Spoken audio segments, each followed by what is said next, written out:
The sun rises slowly over the high plain of ancient Persia. Morning light spreads across a landscape of dry hills, pale stone, and distant mountains that glow red beneath the first warmth of the day. A warm wind moves across the plateau, carrying the smell of dust, wild grass, and animals from the nearby fields. Small villages of mud brick houses sit quietly in the valleys. Smoke rises from cooking fires. Shepherds guide their flocks across the open land, while horses stamp and snort in wooden enclosures beside the homes of local chiefs. This is Persis, a rugged land on the edge of the great civilizations of the ancient world. And here, around the year 600 BC, a child is born. His name is Cyrus. At this moment, Persia is not powerful. It is a small kingdom ruled by tribal nobles and farmers. Above it stands a far greater force, the Median Empire, whose kings dominate much of the Iranian plateau. Persian rulers exist, but they answer to Median authority. Cyrus is born into the Achaemenid royal family, the house that governs the Persian land of Anshan. His father, Cambyses, rules as king of this small territory. His mother, according to ancient historians, is Mandane, daughter of the powerful Median king Astyages. From the beginning, the child's life is surrounded by stories. One ancient account tells of troubling dreams in the palace of Astyages. In these dreams, the king sees strange visions, images that seem to predict that his grandson will one day overthrow him.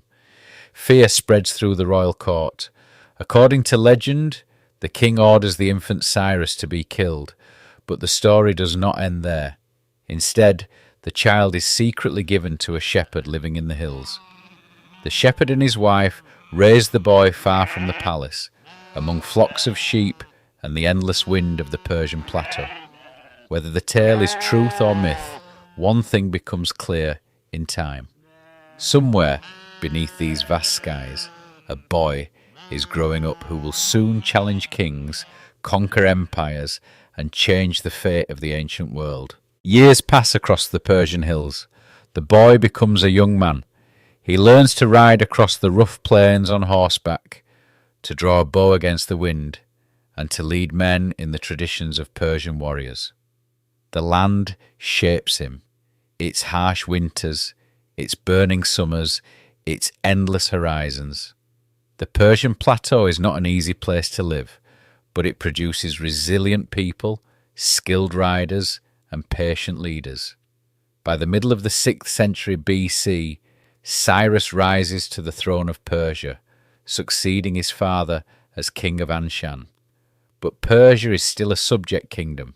Above him rules Astyages, the powerful king of the Medes, whose empire stretches across much of the region.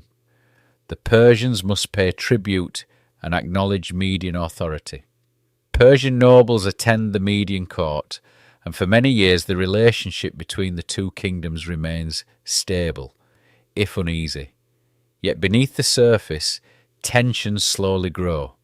The Persian tribes are proud and independent. Their leaders remember a time before Median domination, and many believe Persia should rule itself. Meanwhile, Astyages grows older, and his rule becomes increasingly unpopular among some of his own nobles. For a time, the balance holds. Then, around 549 BC, everything changes. Across the mountains and valleys of the Iranian plateau, whispers begin to spread. Noble families grow restless under Median rule. Persian leaders see an opportunity. Cyrus moves first. He gathers an army from the tribes of Persia, horsemen, archers, and warriors hardened by life on the plateau. Dust rises behind them as they march north toward the Median heartland. When the armies finally meet, the battle does not unfold as Astyages expects. Some of the Median troops turn against their own king, others simply refuse to fight. Within a short time, the once mighty Median Empire collapses. Cyrus enters the Median capital not as a destroyer, but as a new ruler. Instead of crushing the defeated kingdom, He unites it with Persia. Median nobles keep their positions. The two peoples begin to serve together in a single government and army. For the first time, Persians and Medes stand together under one king. It is a quiet revolution, but one that reshapes the balance of power across the ancient Near East. A new empire has begun. Word of Cyrus spreads quickly across the ancient world. Caravans carry the news along dusty trade routes. Merchants whisper it in crowded markets. Envoys repeat it in royal courts from the mountains of Anatolia to the valleys of Mesopotamia. A new power is rising in the east, and at its centre stands the king of Persia. To the west lies the wealthy kingdom of Lydia, ruled by the famous King Croesus. Lydia is a land of gold and prosperity. Rivers flow through its hills, carrying flecks of precious metal, and the markets of its capital, Sardis, are filled with traders from Greece, Phoenicia, and beyond. Croesus is one of the richest rulers in the world, but wealth does not bring comfort. From the moment Cyrus defeats the Medes, Croesus begins to worry. The Persian king now controls a vast territory, and if his ambitions continue westward, Lydia may soon become his next target. Croesus decides to act first. In 547 BC, the Lydian army marches east. Their soldiers are confident. Their cavalry is famous throughout the region. Many believe no force in Asia can match them in open battle. But Cyrus is already on the move.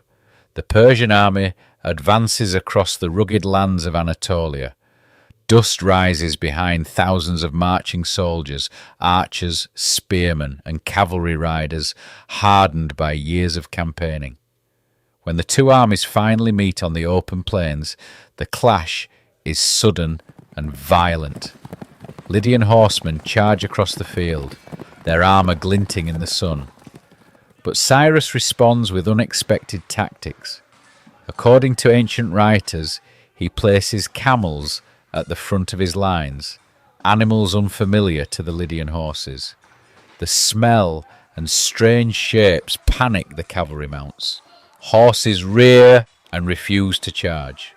The Lydian attack collapses. Croesus retreats to the fortress city of Sardis, hoping the city's strong walls will buy him time. But Cyrus presses forward relentlessly. Within weeks, Persian soldiers scale the cliffs overlooking the city and break through its defences. Sardis falls. Croesus, the richest king in the world, is captured.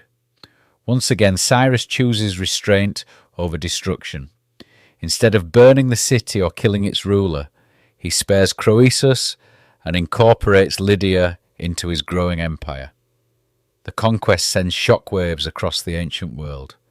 But an even greater prize lies farther east, a city whose name has echoed through history for centuries: Babylon.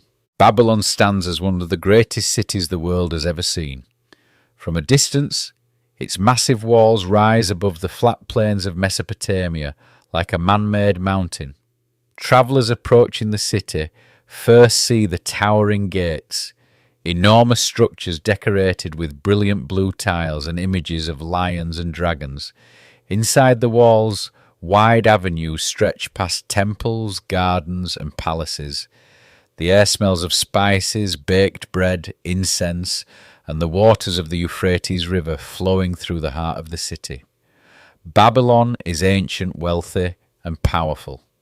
Many believe it cannot be conquered.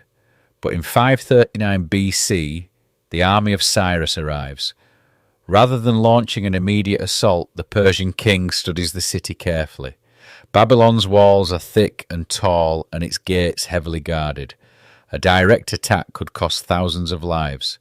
Yet the city has one vulnerability: the Euphrates River. It runs beneath Babylon's defences, flowing directly through the city itself. Ancient accounts describe a bold and ingenious plan. Persian engineers dig channels upstream to divert part of the river's flow. Slowly, the water level drops. As night falls, the river becomes shallow enough for soldiers to move through the riverbed. Under cover of darkness, Persian troops quietly enter the city. By the time the sun rises, Babylon is already in Persian hands. The capture of the city is remarkably peaceful. There is no massive destruction, no burning of temples, no slaughter of the population. Instead, Cyrus presents himself as a liberator. He declares that the gods of Babylon have chosen him to restore order after years of unpopular rule by the previous king, Nabonidus. Temples are repaired, priests regain their privileges. One decision will echo through history. For decades, the people of Judah have lived in exile in Babylon after their homeland was destroyed. Cyrus issues a decree allowing them to return to Jerusalem and rebuild their temple. To many observers, this policy is astonishing. A conqueror who respects the traditions of conquered peoples is almost unheard of in the ancient world. With Babylon under his control, Cyrus now rules a vast empire stretching from the mountains of Central Asia to the fertile lands of the Middle East. The Persian Empire has become the largest empire the world has yet seen. Years pass, and the empire of Cyrus grows stable and prosperous.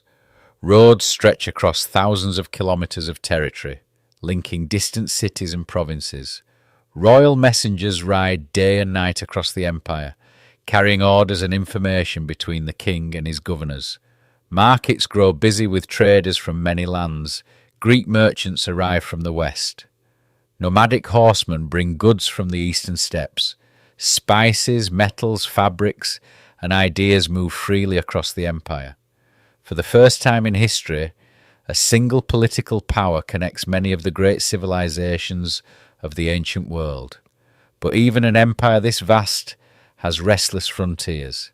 Beyond the northeastern borders lies the land of the Massageta, fierce nomadic warriors who roam the endless plains of Central Asia. They are skilled riders, hardened by life on the open steppe and fiercely protective of their independence. Cyrus decides to secure this distant frontier. Around 530 BC, he leads a campaign northward. The landscape becomes harsher the farther the army travels. The fertile valleys of Persia fade into wide grasslands, where cold winds sweep across the earth and the horizon seems endless. Somewhere in these distant lands, the final chapter of Cyrus's life unfolds. Ancient historians offer different versions of what happens next. One dramatic account claims Cyrus dies in battle against the Massageta, fighting bravely against the forces of their queen, Tamiris. According to the story, the battle is brutal and the Persian army suffers heavy losses. Other writers suggest a different ending, that Cyrus survives the campaign and later dies peacefully in his homeland. The truth remains uncertain, but what is known is that the great king's reign comes to an end around this time. His body is returned to the Persian capital of Pasargadae.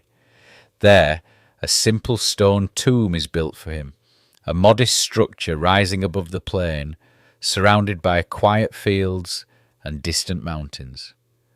More than 2,000 years later, the tomb still stands, a silent reminder of the man who transformed a small Persian kingdom into the greatest empire the world had yet seen.